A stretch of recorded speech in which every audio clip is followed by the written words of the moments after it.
On this episode of FR Racing's Garage Talk, we're unveiling our giveaway. Also open up some trading cards for IndyCar, and I guess you can call it a race at Talladega. You could. There's some other things we could call it, but we're also going to get into the topic of sponsorship and how some comments Mike Joy made recently that has kind of put some thought into like the future of NASCAR, and there's a lot to it. So tune in and check it out right now.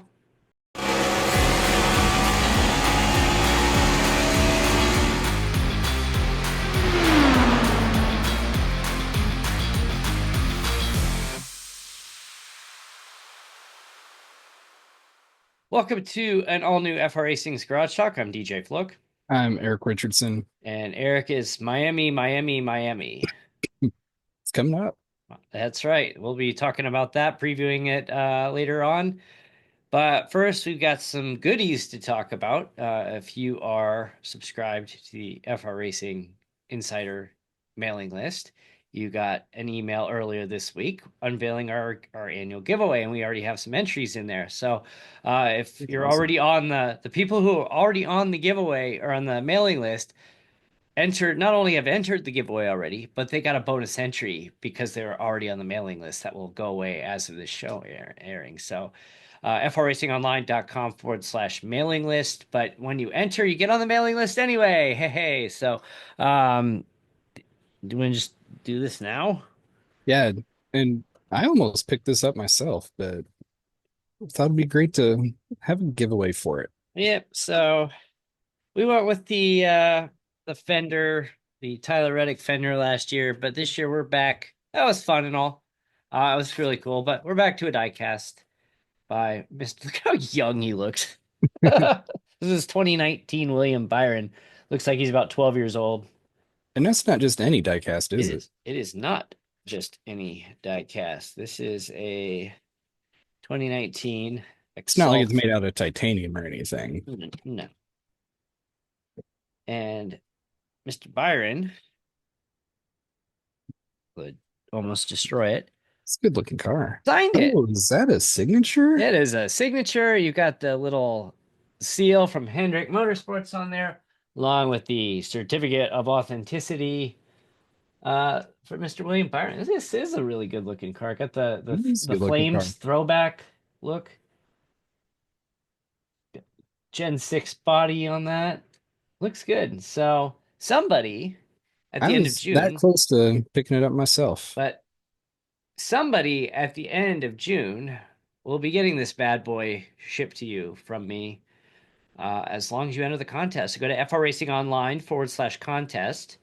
And at the end of June, this bad boy could be yours. Signed by Mr. William Byron, the two-time winner of the Daytona 500. Great display piece. It is. Got the nice little stand on there. Guess you could technically take the stand off if you wanted to. So let's see if I can put this back together without destroying it. That's the important part. So we Yeah, got don't the do that. cover back on it.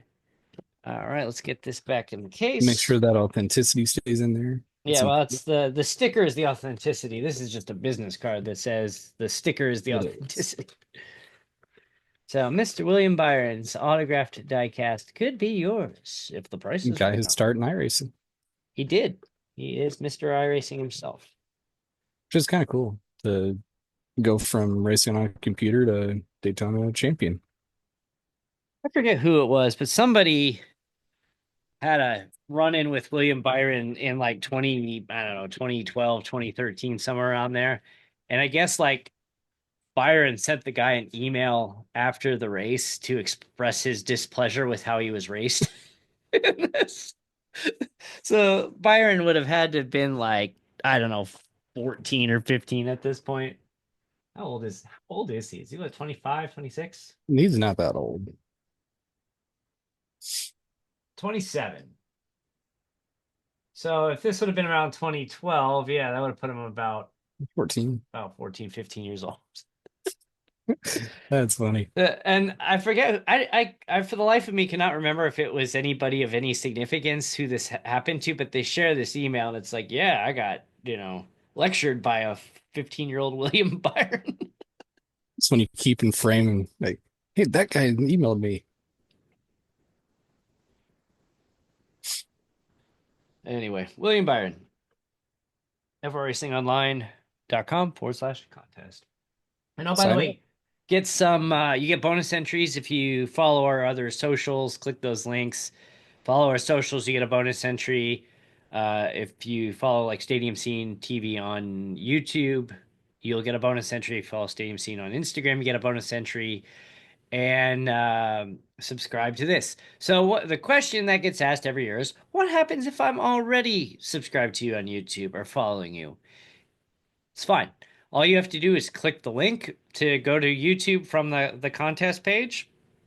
You'll go to the page, you'll see you're already following us. You get credit for the entry. You go back, repeat as necessary. And if you aren't following us, do it. Follow us on socials, follow us on YouTube. Want to get we want to get our RFR Racing YouTube up over 100 subscribers, but we're trying to get Stadium Scene over 500 this year. So that's a pretty aggressive goal, but you know, we're very happy. I mean, we're already at 70% with less content from 2024. We're already at 70% of the total view time for all of 2024 at the end of April. And that So, was what going into the races we had this week. yeah. Yeah. So, I'm sure that number is going to be turning up already. yeah, it's we can take a look and see actually. So you've got something you're gonna play with. Yeah, I got something I'm going to open up here. Tuesday, I kind of made a boneheaded decision. Dover doesn't have lights, but luckily No. we had a rain delay that lasted for a few hours, and we finished the race pretty much at dusk. And it, one, Taka, get well soon. Taka was in the ER Yes. during the broadcast and was not doing well. So find this out at like, I don't know, about 5 or 6 hours before the broadcast. I'm in a Not even. meeting. I'm not even at home that day. I had to go to my office for a meeting. And I'm texting and I'm like, well, what do we do? And I reach out to our usual backup. He's like, oh, I'm sorry, guys. I'm already calling a race during that time. I'm like, well, crap. And I said, I don't know if I'm going to be home in time to prep and get everything all ready to go. And I ended up getting home in time. So I just called the race. And then Matthew Faust and Ian Miller decided to run the exact same livery, and the font and color of their number was almost exactly the same.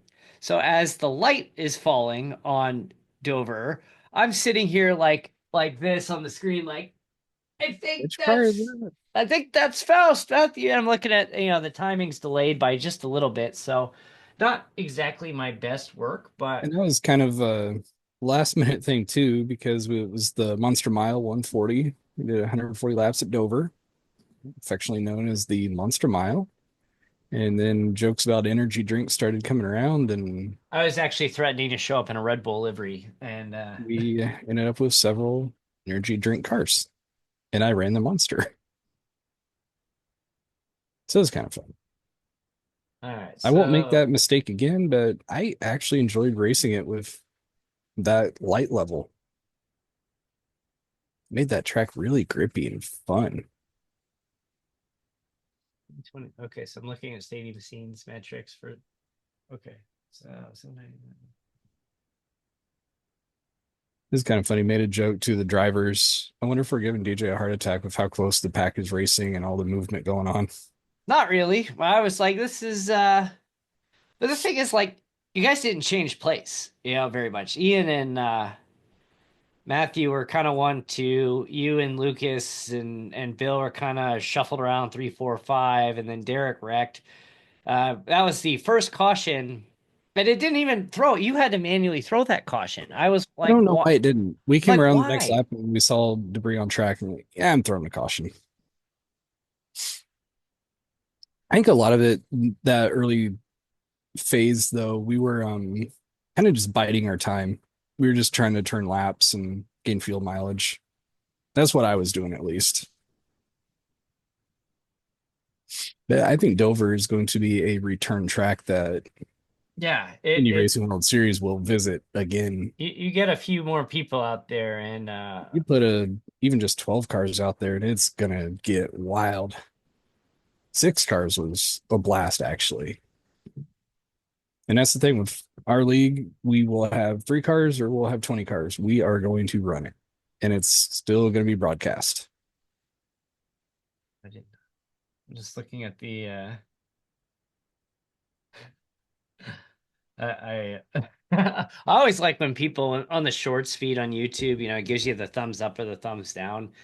And I released the trailer, and it's like I know they're not perfect, but somebody like went to the effort to give my reel a thumbs down. And it's like, or my short a thumbs down. I'm like, really? Like, did that really like just swipe away? Did you really need to go to the effort of hitting thumbs down? Like, I guess you made him that mad. Jeez. I know. I Nope, we're guess not getting a guess, follower there. guess Whatever. he's not a big fan of trucks. Get out of here. Here we'll fix that average just a little bit. Going with the other one of my personal accounts. There it is. And Wednesday night dash. Oh, there's my I'm gonna mute that and I'll give myself a thumbs up. Fix that percentage. Now we're up to 67%.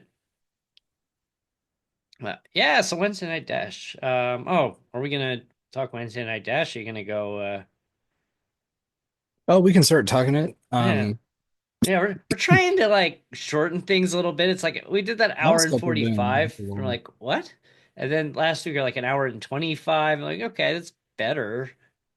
And coming off Indy, can't wait to see next season's next year's set. Um the Pacific collection just came out. The cards look great. But Parkside Collectibles, they do women's soccer, but they also do IndyCar and have the official license.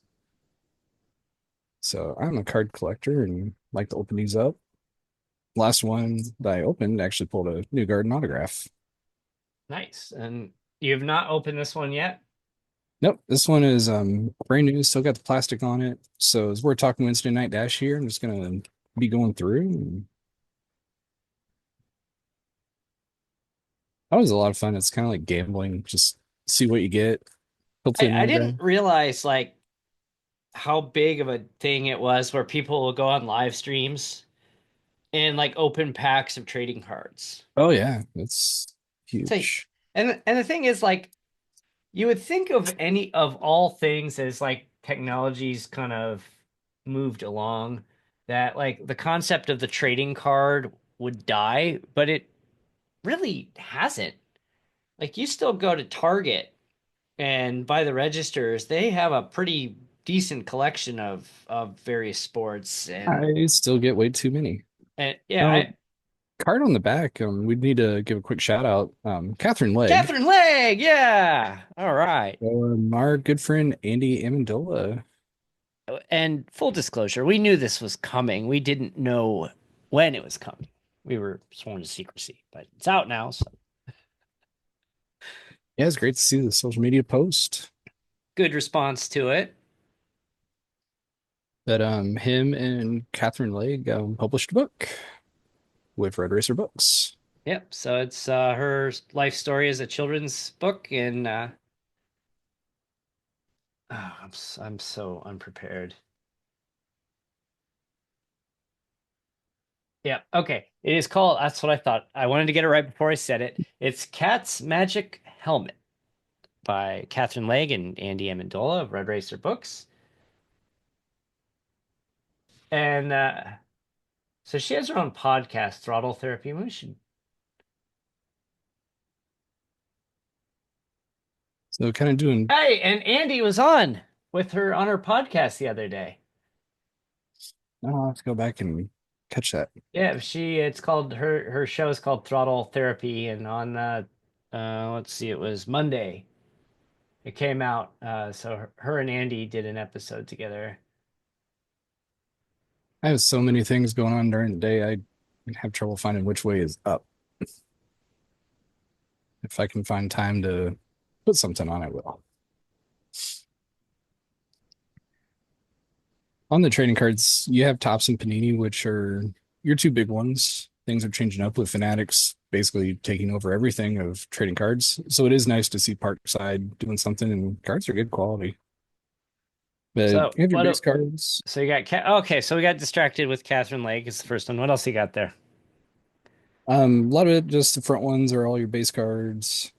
That might be hard to see, but I really like some of the inserts, nice and shiny. That's cool. That one's from Long Beach. You have any autographed Devlin DeFrancesco cards? The most popular man in the series. I really do like the inserts. The Indianapolis one looks really good with Newgarden jumping out with the pagoda in the background. Hopefully, they have the new set when I get down there for the race. So all your bases. So not an autograph, but I do like this image on the card with Newgarden and the pagoda.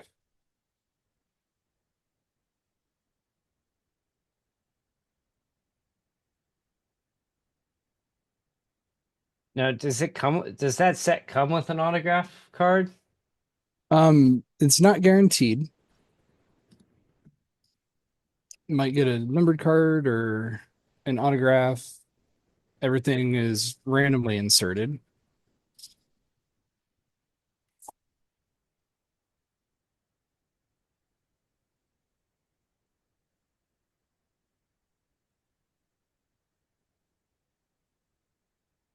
Its cards do look good, and that's the one I got last time, Very nice.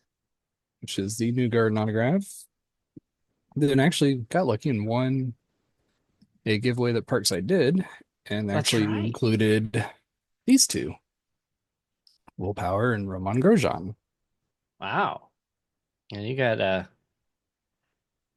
quite I the just, haul there.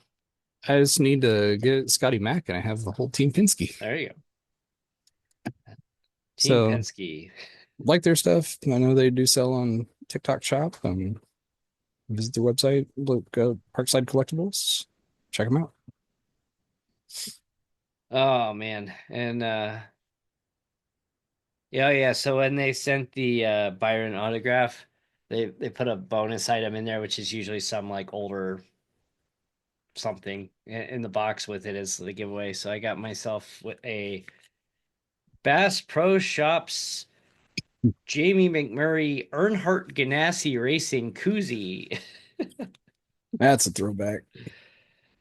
I forgot it was Earnhardt Ganassi for a while, for like almost 5 years, I think it was. And it was after DEI when Ganassi essentially absorbed it, and then after they dropped the Earnhardt name in 2014, Chip said, "Yeah, Teresa wasn't involved in this at all." Uh, oh, Chip. Oh, speaking of Chip, so last week we were talking about birthdays, and I said, "Yeah, I share a birthday with Ricky Craven." I totally forgot a major power player in the motorsports industry is also on my birthday, just years before, and that is Chip Ganassi. Chip Ganassi and I share the same birthday, uh, minus like 20 years ish. So, uh, just realized too, I'm a bad partner. Put my watch on. So, shout out to Nixon watches, by the way, driving the Nixon truck for the first two races. I really like it. Just there's a watch for everybody. If you want to spend 30-40 bucks on a watch, good nice watch, or you want to spend $1,500 and everywhere in between, Nixon has it for you. So go to frracingonline.com/Nixon. And when you go there, then you can sign up for their email list, and you'll get a coupon off for your first purchase. So check that out and save a little bit of money and tell them we sent you. So Nixon. I actually have a beanie from Nixon from a long time ago. How do you know how you ended up with this? Uh, got it when I was out in Utah. Yeah, Nixon is yeah, they're more like outdoorsy people, but it's like it still works.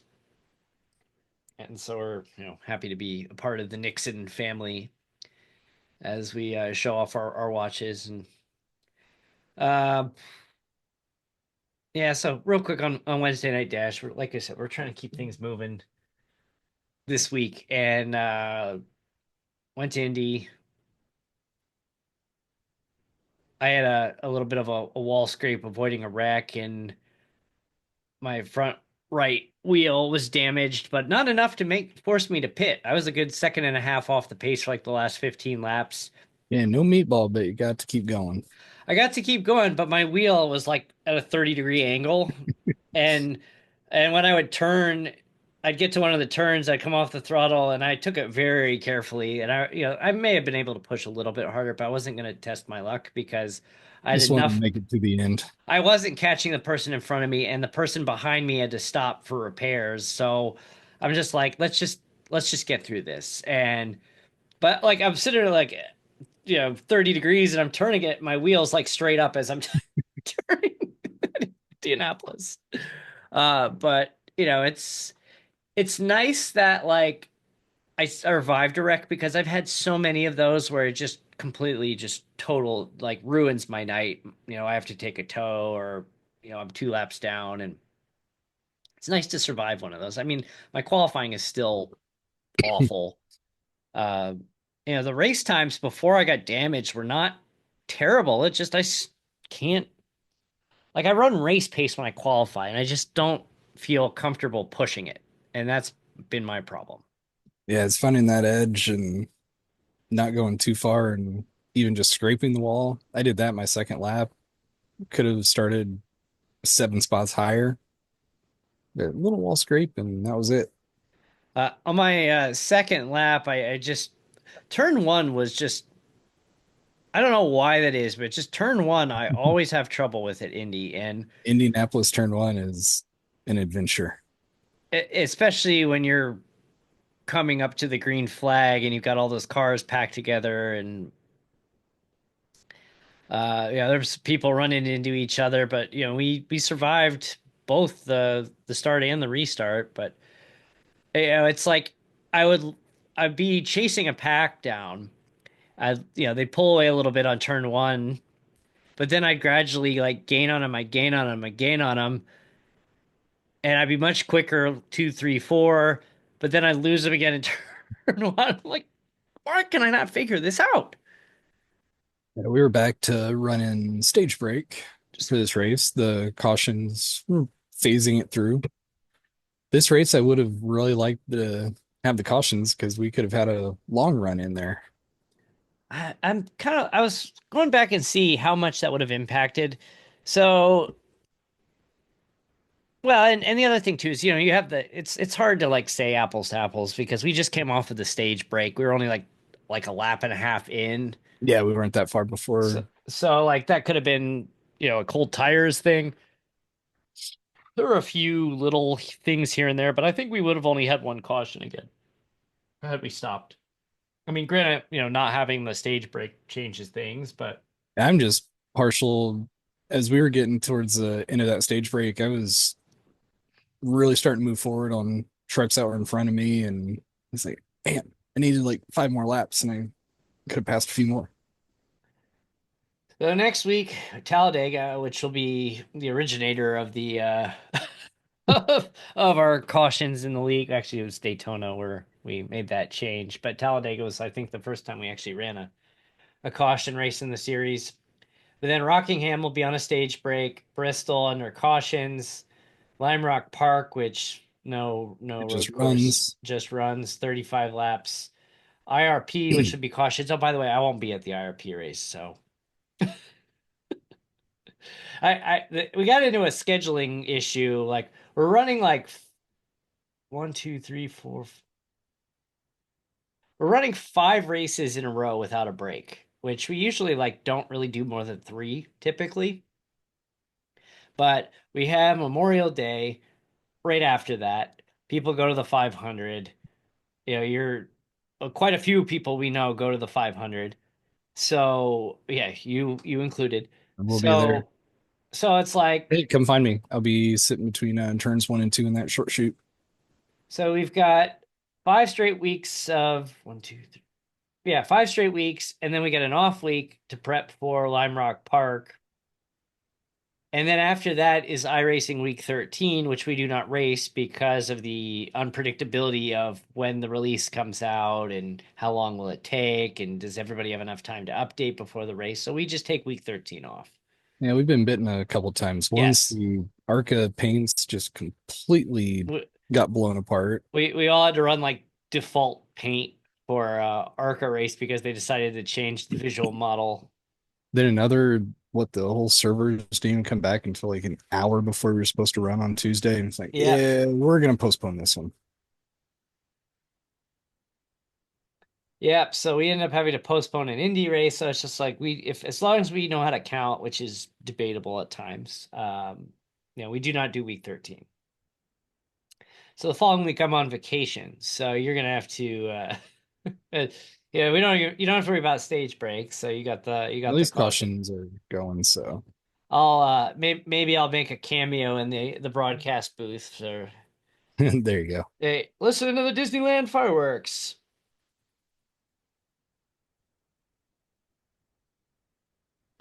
Yep. And then so after IRP, then we go to Dover and Charlotte, which will be stage break races, and then we finish out the season right after the 4th of July at Michigan, which is a caution race. And then take a couple weeks off, and when we restart for the fall season, the late summer, early fall season, we will be all cautions except for road course. Now we're down to one more race for Indy, going Auto Club for our 250 miler. Then we'll have a little bit of downtime. We'll be picking up probably just after the 4th of July, because this will take us into the fall time frame. And then we're done by roughly Halloween, give or take. Fun race, usually early November. Yep. I think I have tentatively scheduled the fun race this year, which I don't know. Our list right now of our fun race ideas are kind of short. So far the leading candidate is the 456 race. Do you want to make it a 456 or a 457? I think three. Yeah. So yeah, okay. So our tentative winner right now. Yeah, so it looks like week of November 2nd will be the fun race. Whatever that, it's like 5th or 6th or whatever. And Uh, anybody who's raced with us in any of our series is eligible to come out. yep. When we do class winners, the class winner each gets a $10 payout for winning your class. So the 456 is fully dependent on iRacing releasing the real Gen 4 car.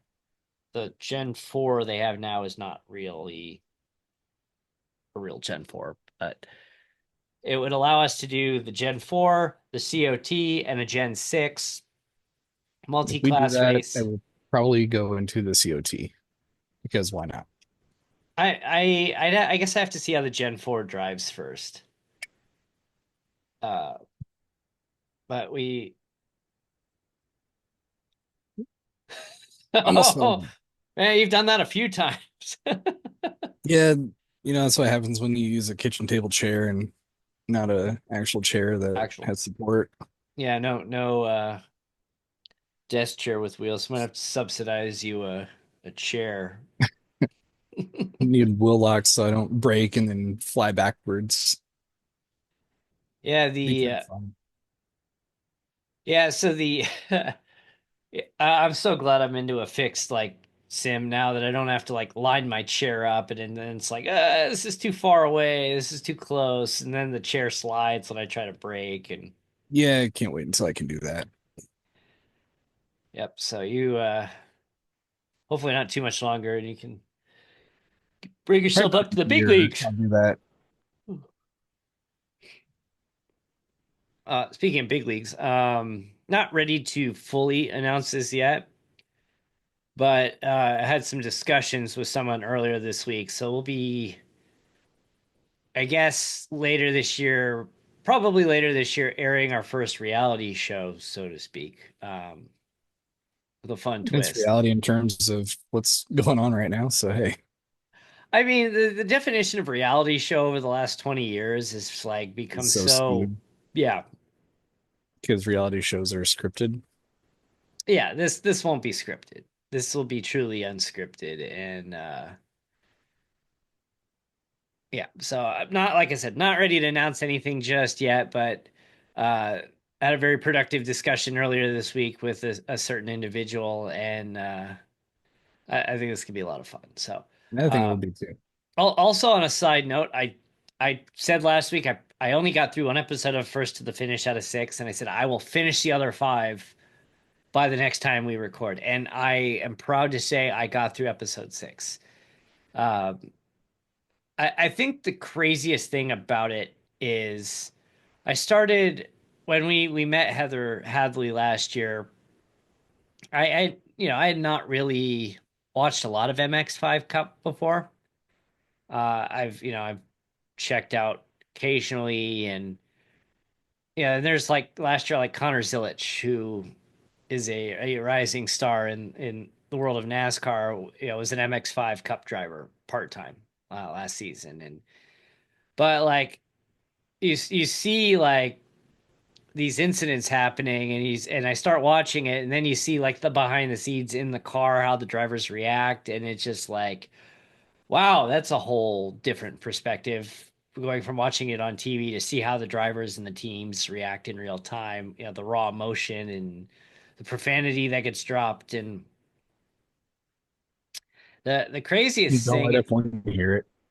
the craziest thing is last year, so BSI Racing, who is featured as, primarily featured in this show, are based out of Daytona, and they had Hurricane Milton coming last year, the week of the finale at Road Atlanta.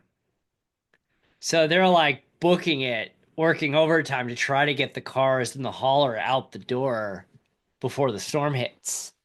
And then Shay Holbrook and her husband, who are the owner of the team, usually when they travel, they leave their young kids with, I think, her parents. They stay with her parents, who you meet in this show. But because of the evacuations, they brought the kids with them to the track. And like one of the kids is like four, and I think the other's two, I think. And so it's kind of funny where it's like, okay, it's relief that we're evacuated, we're away from there, but it's like your child's in the garage, the car, your young children. It's like that gives me anxiety watching it. And they show this clip where Shays turns to one of the kids like, you see that red cable? Don't touch that. It's stay away. Oh, but yeah, it was good. I enjoyed it. And I reached out to Heather and I said, hey, that was I enjoyed it. Got through all six episodes, and I mean, you could see it was tough for them. There was at Laguna Seca, Heather wrecked on the cork coming out of the corkscrew, and you're racing for your career. Uh, she didn't have any sponsorship lined up for the next season. You don't have sponsorship. Probably don't come back. Spoiler, she did. If you've been paying attention, she did with a different team. But you're just sitting there, and it's just like this is your opportunity to show off to try to get some sponsors, and then you send it into a tire wall on the corkscrew, and you're just That's a like, nasty turn anyway. it is a nasty turn anyway. But it I can only just, imagine what it's like in a real car. I remember watching that too. I was like, oh, it's like it's show her in the tire wall, and it's just like, the number one thing is like, is she okay? She's not kind of not responding immediately. Is she because she's hurt? The radio's broken. What? And she was sore but fine. But it's like, they said Shay, like the mom instincts kicked in there, and she's like, is she okay? Is she okay? And it's rough. It's brutal. It's cutthroat. Like motorsports is cutthroat because it's so expensive. and sponsorship drives everything. And you have that bad outing, and that could ruin your career. Yep. Or very much derail it and set you back years potentially. Yep. But, I don't know, MX5 Cup. It's a lot of fun, and just the amount of like these cars they just like bang into each other. Yeah, it's really funny just to watch these little Miata, these little Miatas just. It's fun watching some of these touring series and sports car series. There's some good racing that goes on that doesn't get the television coverage they should. All right, so if I want to buy a used Miata, I can get a used 2020 Miata for 18,000. That's not bad. Not race ready by any means, but I don't know. It's a lot. Like we kind of talked the other week where we've kind of fallen into this down this IMSA hole of like, why are they not marketing this? I mean, it's great. Amazon Prime showing off the Mazda MX-5 Cup, but I mean, you ask an average race fan, like no clue. But you can watch all the races on YouTube live. Like they're streaming them. You can watch them. And I they'll be already a get part. yelled at for watching too much racing, so it'd be hard Yeah, to watch even more. yeah, well, I mean, and if I miss it, like the nice thing about IMSA being on YouTube and these events, or and you get into some of the others like the Mustang Challenge or the various other series inside of IMSA, and it's just Peacock. During the workday, I put Peacock on TV or YouTube on the TV, and I just watch the replay. But It's one thing I miss about my office now. I don't have the TV in there to just toss on that stuff and have it playing throughout the day. That's when I would usually go in to work and I'd put on the Wednesday morning, I'd put on the replay of the Indy race, and Thursday morning, I'd put on the replay of Wednesday Night Dash. building an audience there with with your yeah. So um got some racing this weekend. Miami. We got Miami. It's gonna be fun to see what happens with Norris and Piastri. hmm And It's gonna get mean before it gets good. it's gonna get mean. Yeah. And there's a rumor that Checo will be there. You're wearing his hat. Here in Cadillac might be looking at Checo and Guan Yu. Yeah, that's kind of a strange combination. I mean, I think it's hard to say how good of a driver somebody is when they have to drive for Alfa Romeo slash Kick. I mean, they've been better this year. Especially when they were essentially back markers the entire year. It's just, it's unfair. But I mean, there's so many drivers that have come through in these back marker teams, and they get 2 points and then they get booted from their seat. But it's like, did that really show how good of a driver they are? It's hard to score points when your car has an anchor on it. Yeah, but we got Miami this weekend. Is there a sprint? I think there I is. actually don't pay attention to sprint races. I mean, I pay for F1 TV, so I have to justify the cost. There was Uh, last year. yeah, we got a sprint shootout on Friday afternoon, and then we got a truck race at Texas Friday night, and then Saturday you've got the sprint is Saturday morning. Then you got the Xfinity race Saturday afternoon at Texas, and then Sunday you've got the so Indy is They are first. finally going to be racing again Yep. at So Barber. So they're first. They should be about wrapping up when the Texas race starts. But it actually lines up that the Indy race probably will be over by the time the Miami Grand Prix will be. It'll be interesting to see how Indy's viewership goes this week, not going head to head against NASCAR. Yep.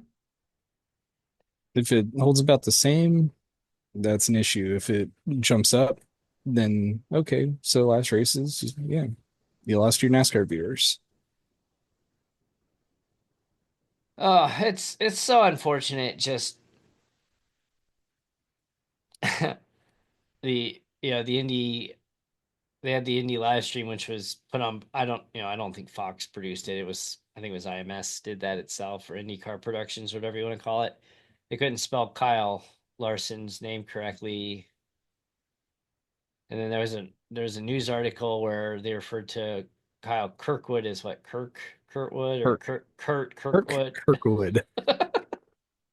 They cannot get the name Kyle right, Yeah, which Marshall Pruitt was making a joke yeah. of can't spell Kyle.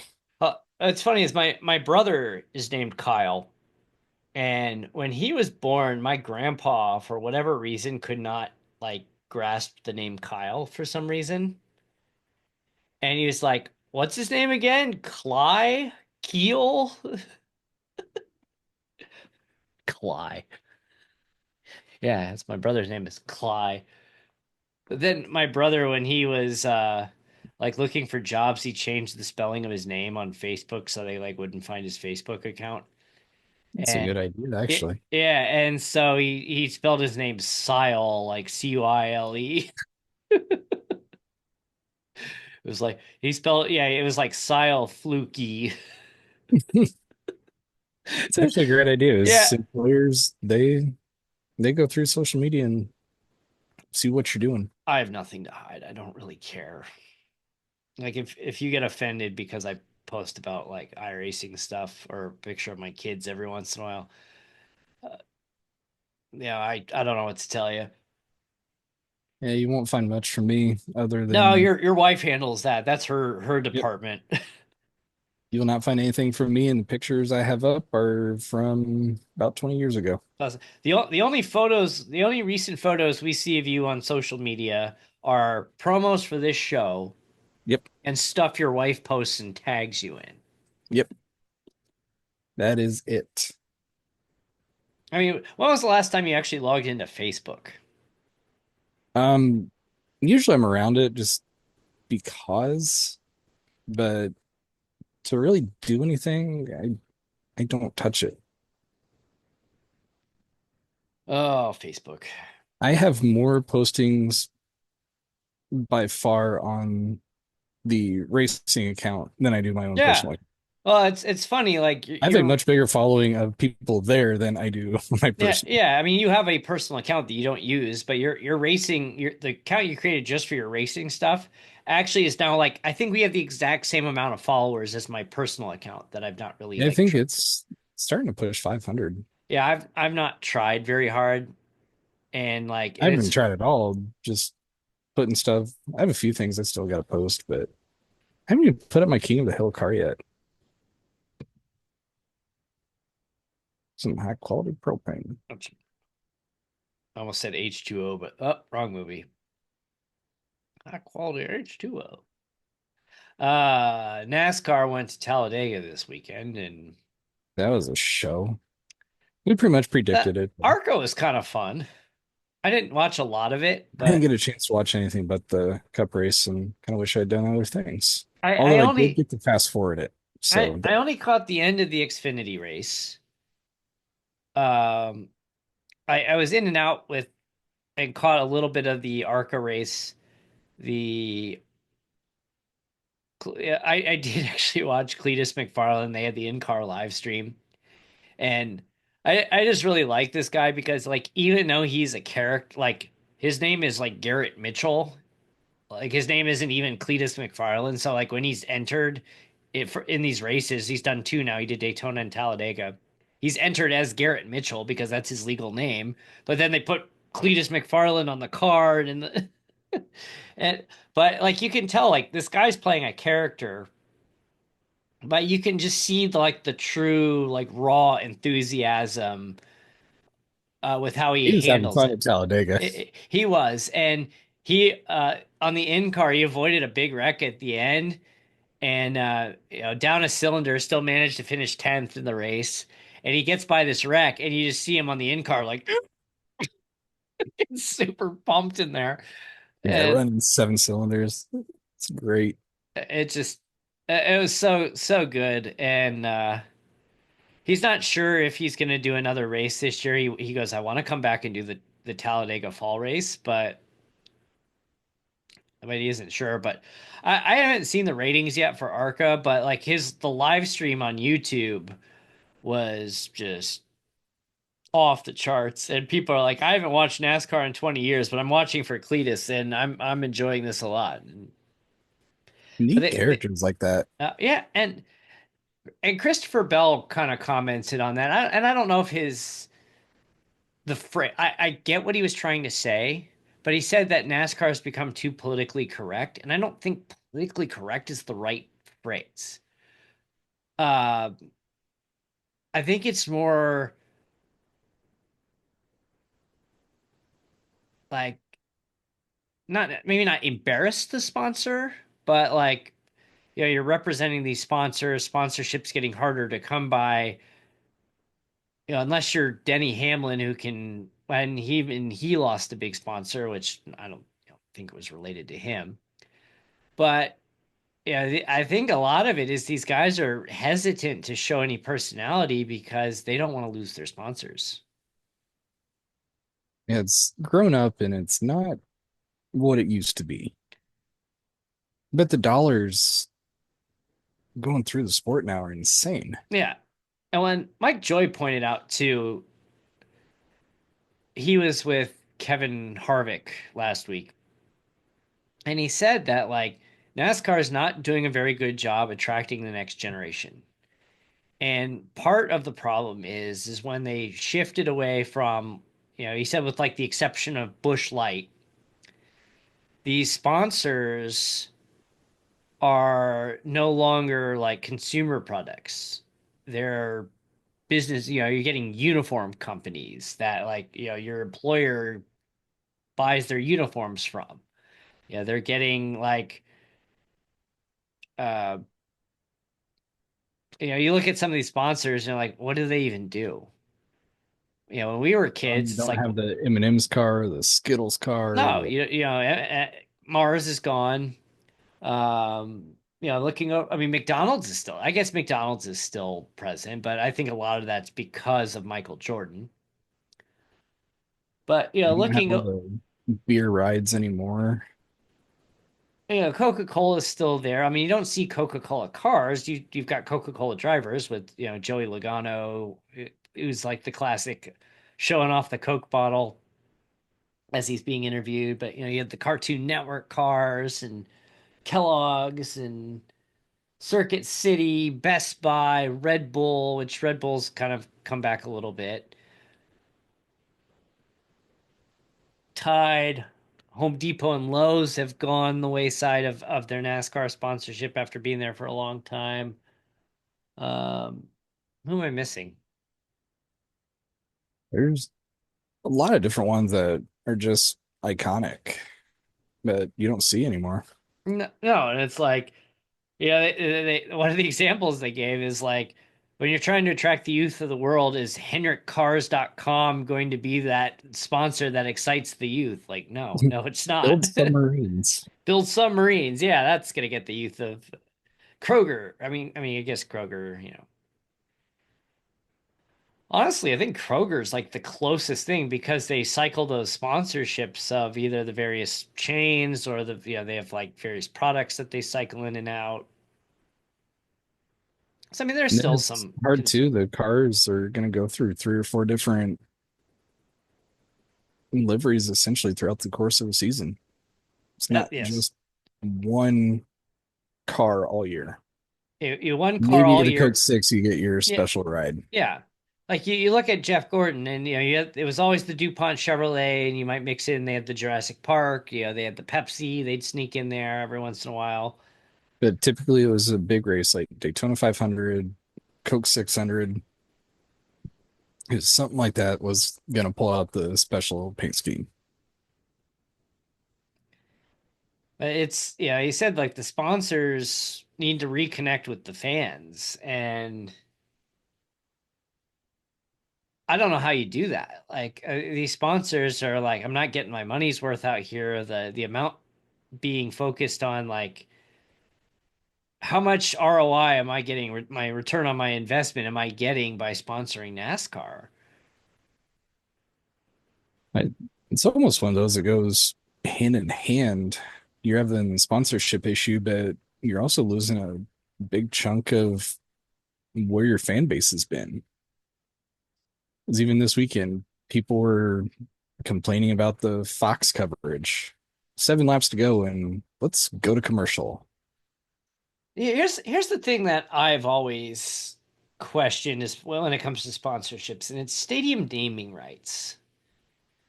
And you look at if you were to guess, what do you think the top two industries are?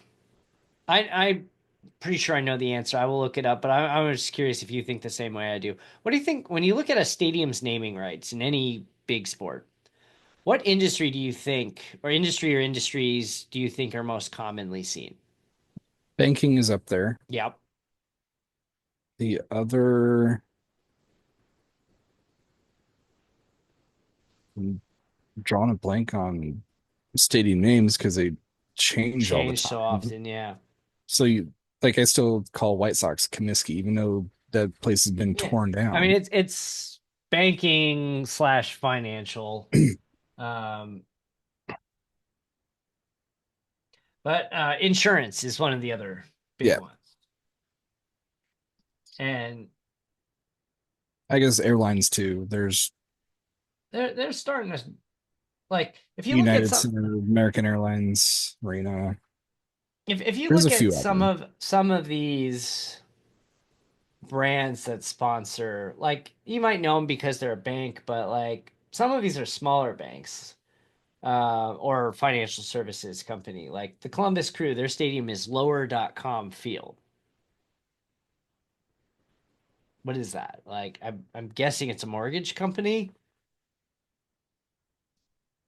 Funny where the Nuggets and Avalanche play used to be Pepsi Center, but now it's Ball Arena. Bull Arena. And I'm Yeah, pretty sure lower.com is that's a Mason mortgage. Jars. So lower.com is a mortgage company. So I was right. Um, I you think look at Rocket has a stadium somewhere. yeah, Rocket Mortgage Fieldhouse in Cleveland. That's it. Um, you have Subaru Park in Major League Soccer. You have Dick's Sporting Goods Park in Denver, which okay, Been like there. we know what Dick's Sporting Goods is. Still But funny. You say Wrigley Field, you're like, oh, that's just a classic name. That's actually still a tech, corporate name. I mean, granted, they're not thinking of gum and but you That's know, what it was. you look at cars is another one. You have Mercedes-Benz Stadium in Atlanta. Um, but yeah, you look at MetLife. Lucas Oil. It's car related. Yep. Highmark is an insurance company. There's M&T Bank, SoFi Financial, Lincoln Financial. It's what Philly is. Yes, Lincoln Financial is Phillies. Guaranteed rate. Yeah, Raymond James, Paycor. The Lions are in Ford Field, but that's because the Ford family owns the team. There's a Uh, reason for that one.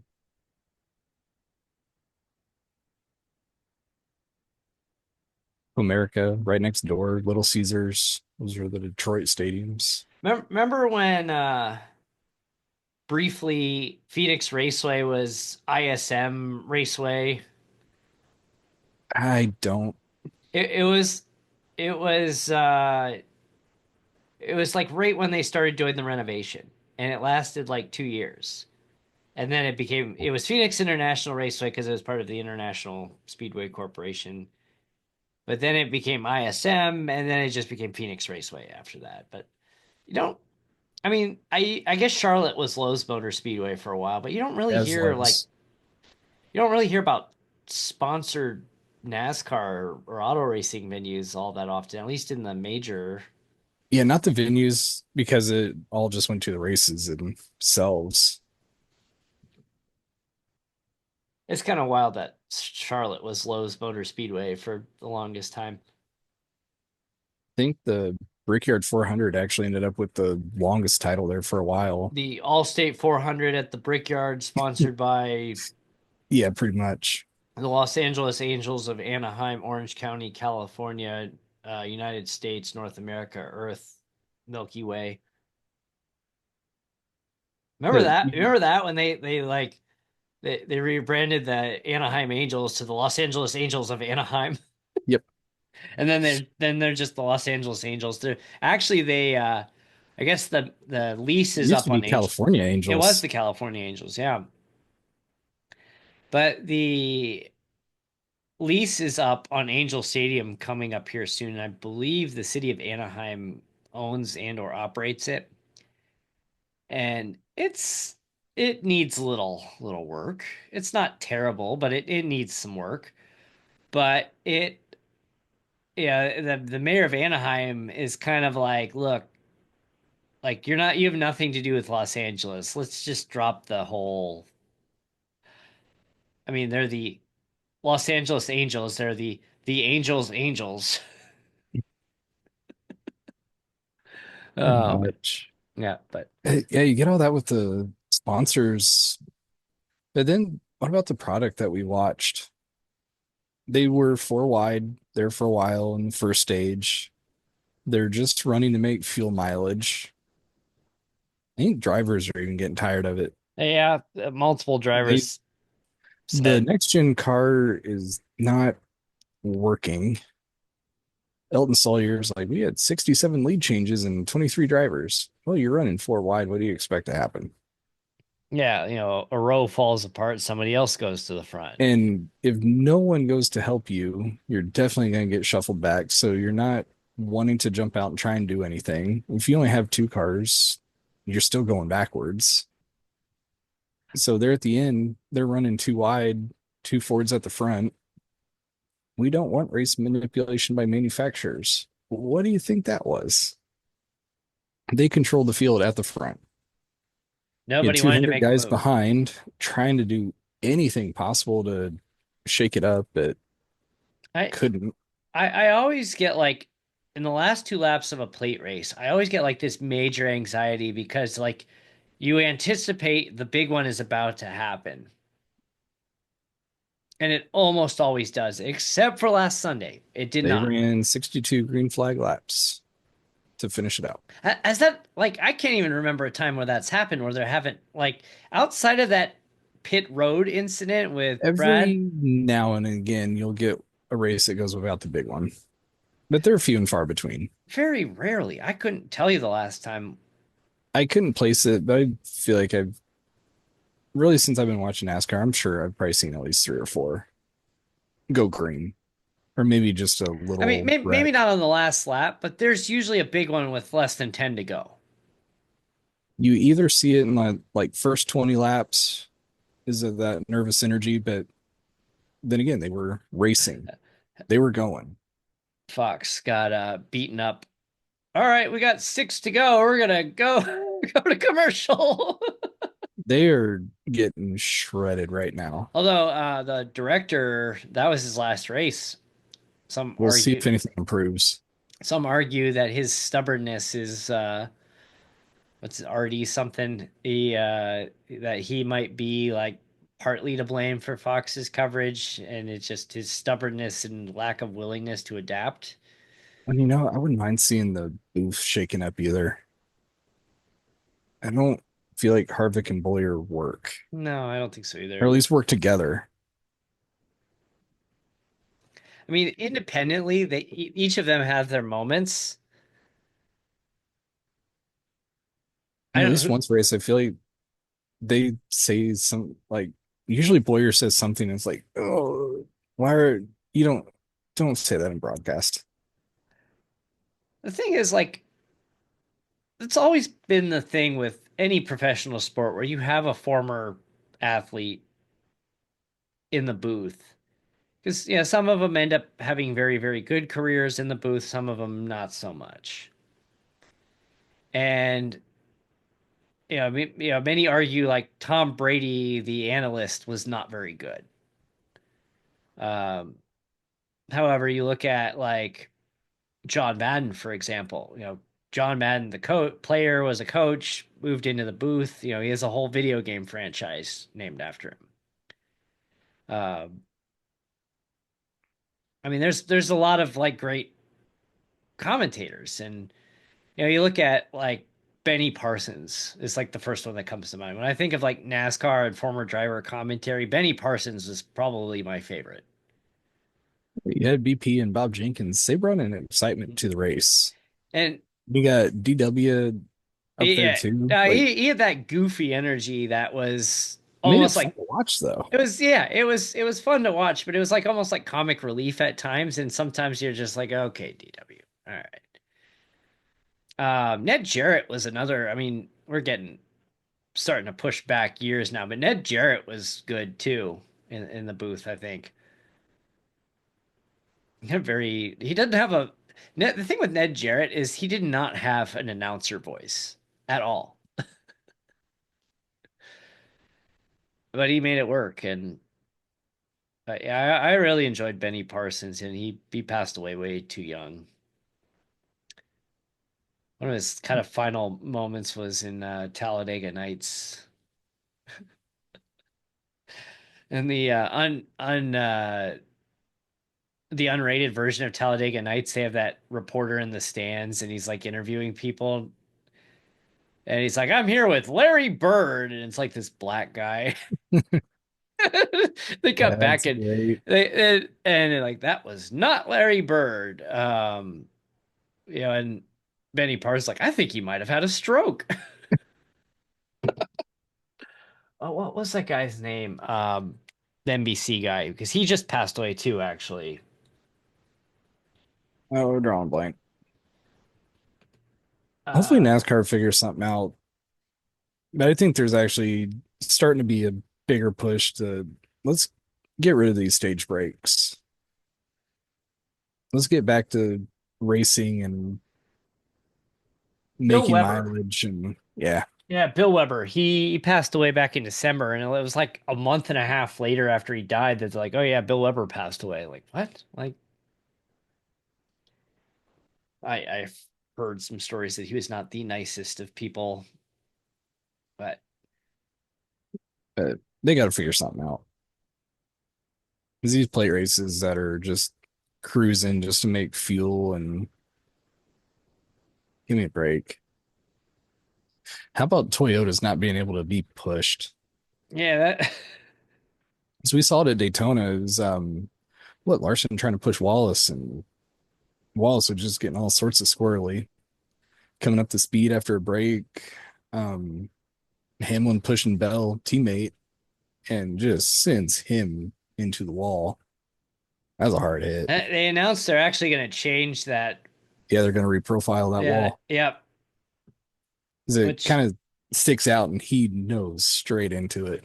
there was one. Where was that? Was it Nashville or Texas? Or it was like Blaney, Nashville, Nashville, like and that. that was before they had put the safer barrier in. And yeah, he said it was like the hardest hit he had ever had. And it's just like, Yeah, that was straight concrete, no safer, but the barrier has been put in place since that.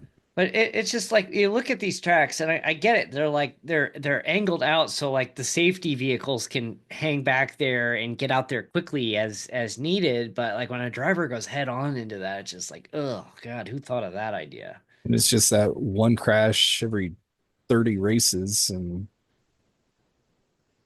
like, oh, we need to fix that in case it does happen. Then Logano's tirade. He was upset, wrongfully so, but Yeah, if Cindric had stayed behind him, he would have caused a big one. Because and you're it's spinning a like car at the front. But and he had a run and had to check it up. even from like our limited sim experience, like when you're in the car, and yeah, this is not biased defender. I mean, this is a fact. Like when you're in the car, you have your perspective where you're at, and your perspective of how things go, and you see something, and then you go and watch it on replay after the race, and you're like, oh, okay, well, maybe that wasn't so bad after all. More often than not, not 100% of the time, but more often than not, there's a piece to it that you didn't know about or couldn't see. Well, you can't see. You're traveling way too fast there, and And if your eyes are going forward, maybe you're peeking in the mirror, you're not going to fully see what's going on. but Austin Cindric ends up coming back and winning, and he gets that big wreath, and he's just walking around wearing it. He did not want it. I wonder if he's taken it off yet. uh, Bob Pockris tried to like call him out for wearing it, and he's like, "I'm not, because I'm gonna wear this on the plane if I can." Hey, I want it. I'm wearing it. And I did like his reason why he was excited about it because he said that growing up and seeing Indy and they get the big wreath when they win Indy, and it's like this Yeah, isn't if I Indy, ever but won the Indy 500 wreath, that would not come off for a very long time. I would, yes, I would wear that till all the flowers die, and maybe even longer. Like, come on, dude, you got to take a shower. Take it off. Like, no, it's Oh man, cool. See a driver excited to win. And he doesn't visit Victory Lane all the time, so no, it's special. no, but the thing is, like, you give him a hard time, or not you personally, but people give him a hard time just because he's Tim Cindric's kid. There are questions coming into the season, but I think he has He's legitimately shut people up this Yeah, year. I agree. I mean, He's run very well. He's been up front. a He's gotten lot. unlucky a few times, but hey, he's a playoff driver. He's Yeah, I think he's a good driver. It's like, would he have gotten that opportunity otherwise? Yeah. But at least he's backing it up. Yeah. So that's always good to see. All right, so we are right at the hour mark. So we're gonna go ahead and just wrap this up and not have a super long show today. So real quick, predictions, Formula One, who wins? Uh Probably Oscar if Lando doesn't take him out. I see McLaren up front, maybe one, Yeah, two.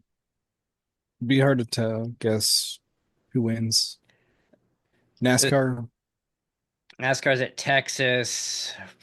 It's kind of a crapshoot. A lot of things could happen there. I think we see a Larson, Bell, Reddick. One of those three gets up there. Yep. They tend to run well. IndyCar, Barber. Like, we didn't really get into this, but Penske's been very underwhelming this year. Mhm. But Penske's traditionally had some good runs at Barber, so maybe this is the week they finally snap out of it. Scotty Mack get back. Maybe the doll not fall off the bridge this time. I almost have to say Pelot. He's just been rolling. Still wild that Pillow has never won on an oval. Couple seconds, He didn't few win in Long Beach, but he got second. yeah. So But he's rolling. I'm going Pelot. Pillow, like, there's a chip on his shoulder for the 500 this year that Pillow's like, I gotta win this thing. Because I don't think he's gonna be sticking around IndyCar too terribly much longer. If a decent Formula One ride calls, I think he'd be out of there in a heartbeat. But like, would he I think it's got to really? be a good ride. Yeah, but would 'Cause I don't think he? he would go for like a kick. Yeah, like I don't think he goes for a back marker. Like I wouldn't. Be strange to see. We will find out. So enter the contest, fracingonline.com/contest. Win the signed William Byron 124 scale diecast autographed, and we'll give that away right before the 4th of July. So get in, follow us on the socials through the entry page, and get some bonus entries. So good luck, and no purchase necessary. It must be. No, I don't know. I didn't set a minimum age, but gotta live in the continental United States, I was gonna unfortunately. say, got to be in the States. Continental United States. I'm not messing with overseas shipping or sending it to Alaska or Hawaii. Sorry, Alaska and Hawaii, but got to keep this stateside. Get this into priority mail territory. So, um, yeah, So thanks for tuning in and listening to us ramble. Take care.